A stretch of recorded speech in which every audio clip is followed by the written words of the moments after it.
From Hollywood, New York, and London, welcome to Classic Call, where the superstars of rock call you.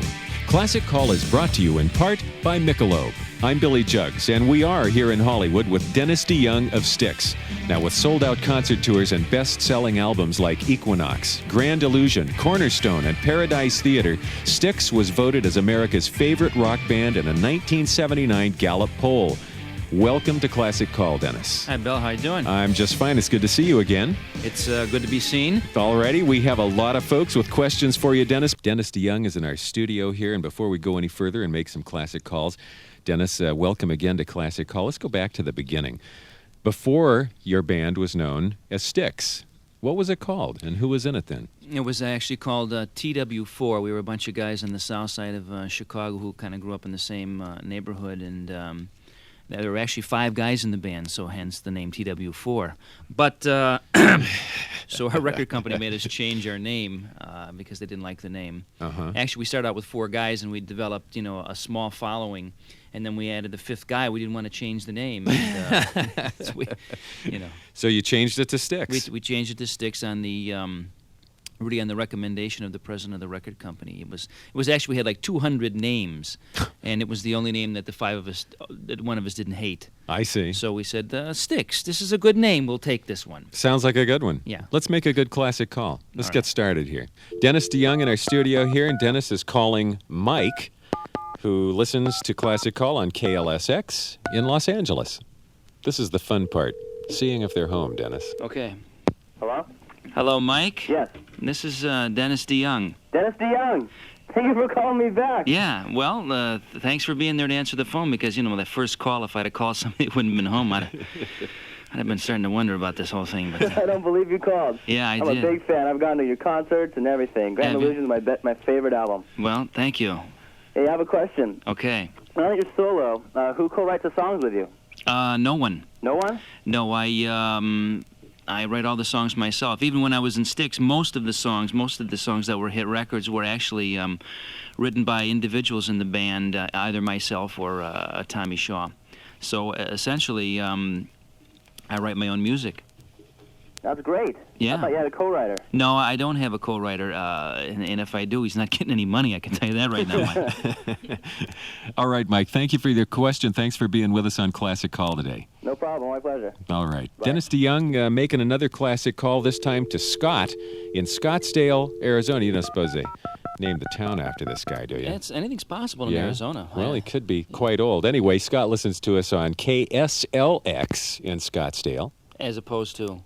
KLSX Okay. in Los Angeles. I want to clear that up for all the listeners. I know, yes. West of the Continental Divide. Scott, hello, Scott. Hi. This is Dennis DeYoung. Hey, how you doing? Fine, how are you, Scott? Not too bad. Scott, you got a question? Yeah, I was just wondering, when you came out with the Mr. Roboto album, Mhm. kind of seemed to be the end of you guys. Almost like you were going to top 40 or something. You noticed that? Yeah.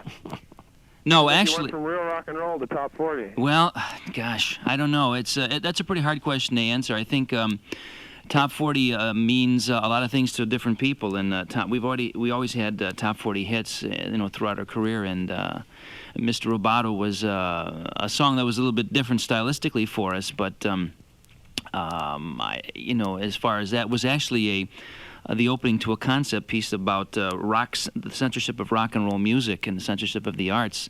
I don't know if you ever got into the Kilroy concept, but it was actually before the PMRC went hog wild in Washington and started to try to get labels and stickers put on records.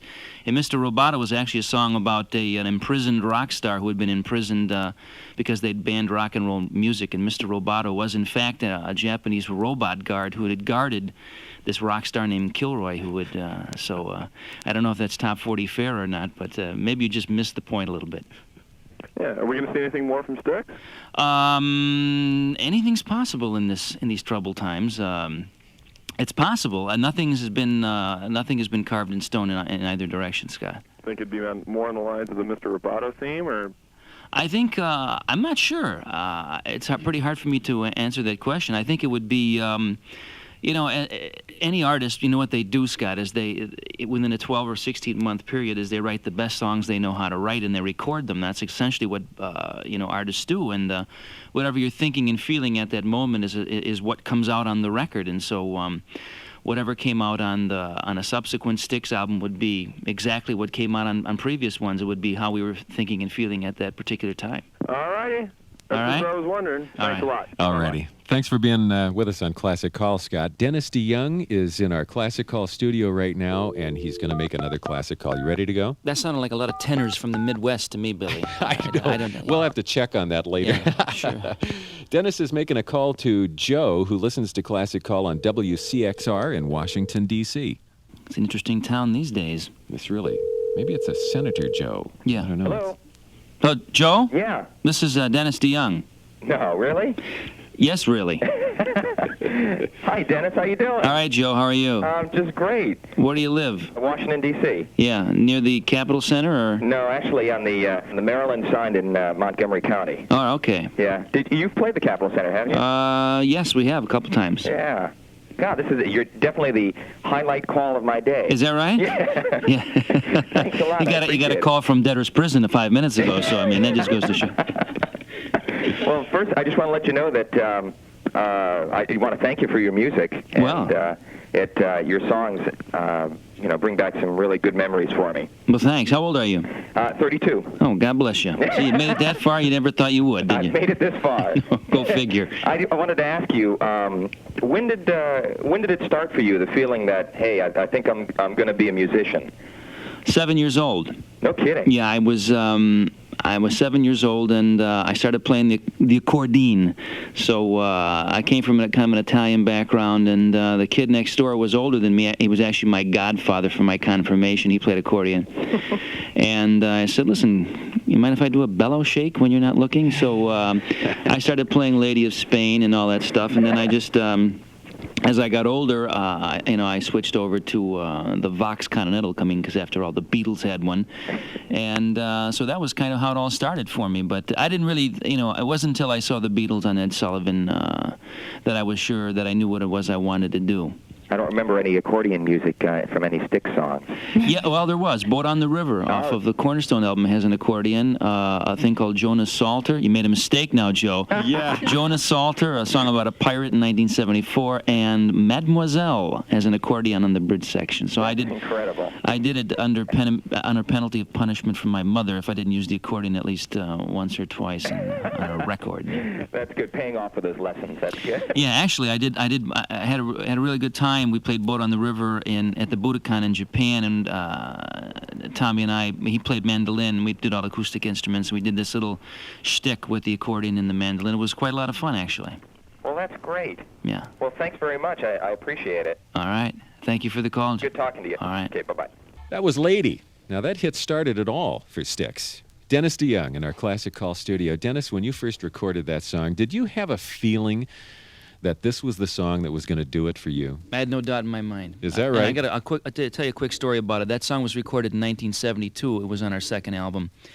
And it stiffed miserably. Oh. It was it was an abject failure when it first came out. And we recorded 2 subsequent albums. This is all in a very small local-based record company in Chicago.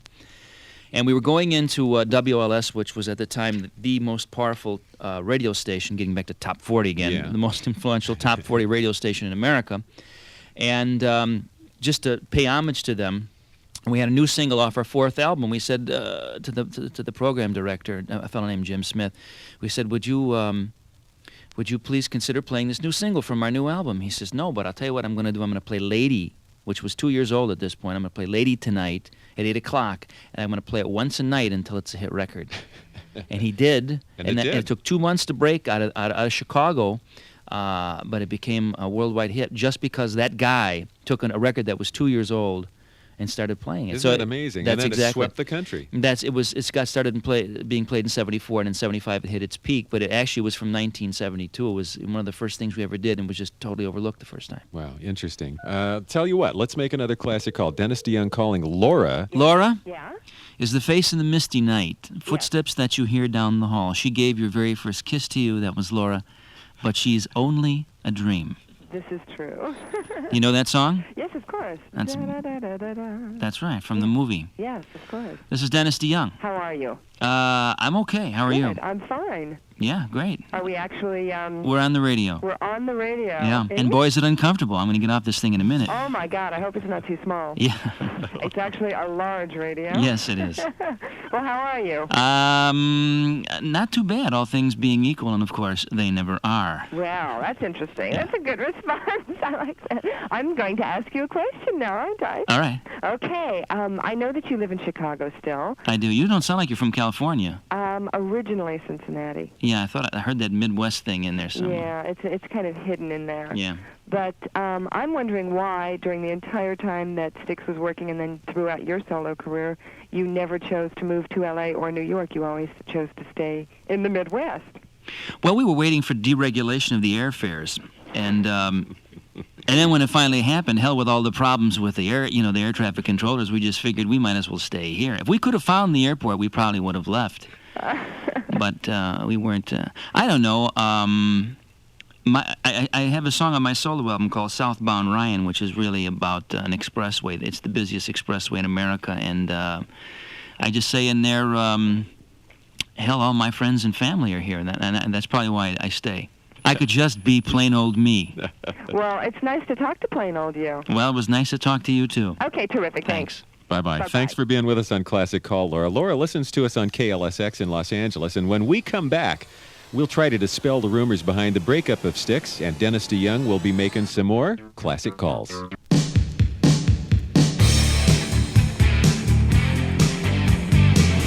I'm Billy Jugs, and this is Classic Call, where the superstars of rock call you. Yeah, remember, if you'd like to get a classic call from your favorite superstar, all you have to do is call us at 213-461-CALL, and we may be making a classic call to you, like we are about to do right now with Dennis DeYoung in our studio here. You ready to make a call, Dennis? I just want to say something, not to be patronizing. This is really kind of a cool idea for people to be calling. And people are always trying to call us, and to call them, it must be, that's something they could talk about. A once-in-a-lifetime chance for most people to I get don't a know call. if I'm going to go that far, Bill, but yeah. It's a pretty good idea. All righty. Let's say we make some calls here. Dennis DeYoung on the phone right now to Ann, who listens to Classic Call on WLLZ in Pontiac, Michigan. Who is this? This is Ann. This is Ann. Mm-hmm. Ann of 1,000 somethings. Rings. Hello? Ann, this is Dennis DeYoung. Hi. Hi. How are you? I'm okay. How are you? Pretty good. I have a question for you. Great. Why were you so reluctant to release ballads at the beginning of your career? Our first hit was a ballad. We weren't reluctant. The Lady was the first hit we had, and it was kind of a rock ballad. I don't think we were reluctant. What we do was try to pick what we think was the best song on the record as the single, and that was really only the ever criterion that we ever used was picking the best song. And sometimes it was a ballad, and sometimes it wasn't. But I don't think there was a conscious effort in the beginning of our career ever to do anything like that. Okay. And maybe toward in the middle there was a little. It entered into the picture once in a while, but certainly not in the beginning. Okay. We would have done anything to have a hit record. Bye-bye, Ann. Dennis DeYoung in our Classic Call studio with us. We have another classic hit from Styx. Dennis DeYoung in the studio with me right now. Dennis, there were some rumors a few years back that you and Tommy Shaw were not getting along, and that was what caused the demise of Styx. What is the real truth here? The real truth was that one night in, I think it was Buffalo, New York, Tommy came into my room and pulled my pants down in front of a few girls. And I said, Tommy, I told you to do that an hour earlier. But no, actually, what happened was Tommy really, he really wanted to pursue a solo career. He wanted to do a solo album in 1978, right after that last song, Renegade. He really wanted to do a solo work. And it was my belief that we should stay together and just make Styx records. And so that was always kind of a sensitive point. Mm-hmm. And by the time it got to the Kilroy thing in 1983, Tommy really he had been going off doing demos. It happens in every band. There's always what they call artistic differences, which just means simply that one guy wants to do something that doesn't necessarily represent the group, or you know what I'm saying. Mm-hmm. Sometimes it does represent the group, and he just wants to do more and do different things. And I think that's what was going through Tommy's mind, and he desperately wanted to make a solo album, and he didn't want to be really part of Styx anymore. So he did. He told us in Washington D.C. at the Capitol Center that he was going to pursue a solo career when the tour was over, and that was that. And it was a good one too. And that was that. And so and you have done one too, which we'll talk about in a little bit. Right. Now So- we've been calling people who want to talk to you. Do you have anybody that I mean, as long as we've got the phone, would you like to call somebody? Sure, I'll call a friend of mine in Chicago. Yeah. Okay. And You we'll got see. We'll see if we can number get over through. here. So your friend in Chicago must listen to Classic Call on WCKG. He does. He in listens Chicago, to CKG in Chicago. Yeah. Yeah. Classic rock. All right. A.L. Randall Company. Is Tom Short there? He's out to lunch. He'll kill himself when he hears this. Why? Have you got a question for me? Do I? Yeah. Who is this? Dennis DeYoung. Do you know who I am? Oh, my God, yes. Oh, okay. You're right, he'll kill himself. Yeah, ask me a question. Well, wait till I get up off the floor. All right. I was sitting here looking at your picture the whole day yesterday. See, you just take a stab in the night, and what do you get? You come up with roses. He showed me a magazine. It was very old, and it was very interesting. Yeah, I look better when I was younger. No, I'm just kidding. I still look great. Are you kidding me? I believe it. Ask me a question. Okay, how old are you? Oh, boy. See, 1 minute roses, next minute disaster. I just wondered if we were close. Think of another question. Are you going to record any new songs? Yes, I'm recording a new record for MCA Records right now that'll be coming out probably 6 weeks after I finish it. And so that's what I'm doing right now, new solo album. Your tape in my machine right this minute. Is that Tom right? gave me one of yours. Which one? Oh. Is it a Back Styx to record? the World? Oh, Back to the World. Yeah, that one's okay for a white guy from Chicago. It's pretty good. I like it a lot. All right. Well, listen, we got to go, but tell Tom, too bad, partner. Oh, I will. All right. Okay. All right. Bye. Dennis DeYoung. We've been asked a lot of questions, and we have more questions coming up. You're on Classic Call with Dennis DeYoung. I'm Billy Jugs, and we're about to play the all-time biggest hit from Styx. Babe is the name of that song. Dennis DeYoung is here with me. Dennis, I hear it took some extra studio time before you were satisfied with the final product. Yeah, well, the problem was that the song was originally called Herb, and we had to go in and recut the whole vocal. No. Well, you know, I really had a feeling about the song that it was really an important song, and it was going to do really well, and so it came right down to the mix. And I did an awful lot of the mixing of the Styx records. But I was so, you get that when you're so close to something, I was like a nervous wreck. And so the boys in the band ordered me out of the studio for an hour. So they could finish it. But, So you did it. So we did it, yeah. Dennis DeYoung here, now making a classic call. We're going to call Lee in Sacramento. Dennis, Lee listens to Classic Call on KZAP. Yeah. KZAP. There it goes. Maybe we should breathe or something. People turn. Hello? Hello, Lee? Yeah, I got over here. Okay. Yeah. Yo, Lee? Uh-huh. This is Dennis DeYoung. No. Yeah, no, it's Robert Plant. No way. It is Dennis DeYoung, and here I am talking to you in Sacramento. Yeah. You got a question for me, Lee? Just out of curiosity, like, what artists do you listen to? Like, if you're just hanging out. Like, Van Gogh, Gauguin, Matisse, Picasso. I listen to all those artists. Creative ear. Yeah. I used to, well, I can tell you, it's funny because recently I've been more into just listening to songs than artists.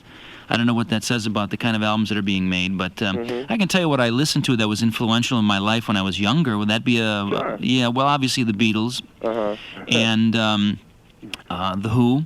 Yep. I like Three Dog Night an awful lot when I was growing up, and Crosby, Stills, and Nash. Those two bands I really like because of the, as we said in the beginning of the show, the triad harmonies. Yeah. But Styx really borrowed some of that from the Three Dog Night and from Crosby, Stills, and Nash in at least their vocal. In their harmonic structure for their vocals.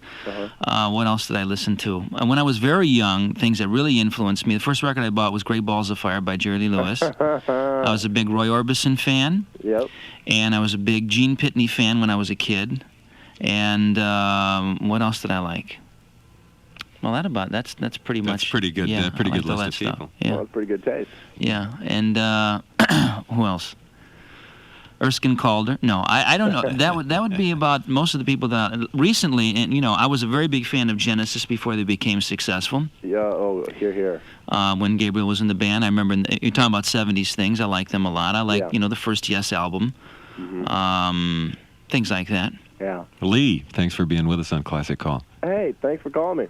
Okay. Take it easy. Bye-bye. Dennis, we've been talking about your solo work since Styx. Right after the release of the latest Styx single, you'd been working on your solo album during your time with Styx, right? No, I didn't. Actually, I didn't work on my solo album until the whole Styx thing was finished. And Was that right? Yeah, then I went in the recording studio and I recorded Desert Moon, which was my first solo album, but I didn't really work on it at any time during the Styx tour. Essentially, there was just no time to do that. So we finished the Kilroy tour. When it was over with, I then went home and started writing songs. And I can't believe it. We've run out of time, Dennis. Thank you for being here with us. Well, thank you. And good luck.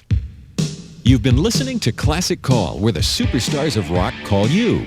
Classic Call is brought to you in part by Michelob. Our chief engineer is Bob Borquez, with studio engineers Micajah Ryan and Steve Smith. Classic Call is written by Ev Kelly. Our talent coordinators are Tony Hudson and Sharon Olson. Our associate producer is Louise Palanker. Production coordinator is Kathy Kogan. Our production assistants are Melinda Rubin and Virginia Tavera. Classic Call is produced by Tim Kelly for the Premier Radio Network in association with a classic satellite network and is recorded live at Take One Studios. I'm Billy Jugs for Classic Call.